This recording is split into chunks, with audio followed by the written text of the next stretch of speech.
second attempt at rigging my video player up to the amplifier. It's looking more promising. I swapped the cable out. I bought a new cable, which was composite, I think, or component. The red, white and yellow cable to SCART converter. So let me just quickly show you.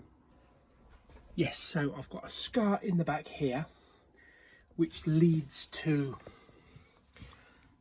the three ones there, the two audio and a video, and then the HDMI coming out of there going into the front.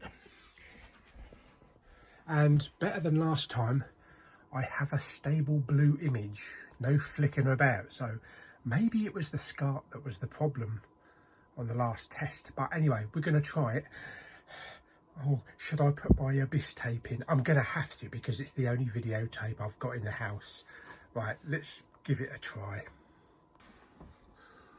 Oh yes, baby. My video recorder is hooked up to my amplifier and is outputting through my projector. Oh my word. I tell you what, after a while, you didn't have to notice the picture quality.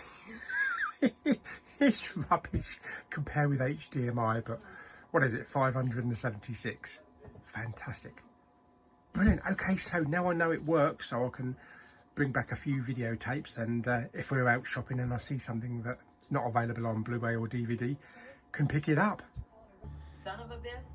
No way.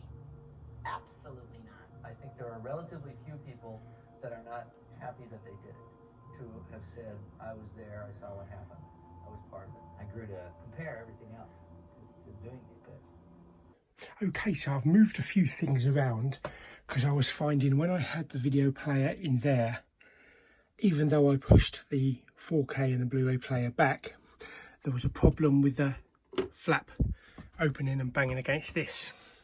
So what I've done, I've put them back exactly where they were, and I've raised the video recorder up onto the top shelf, put a little bit of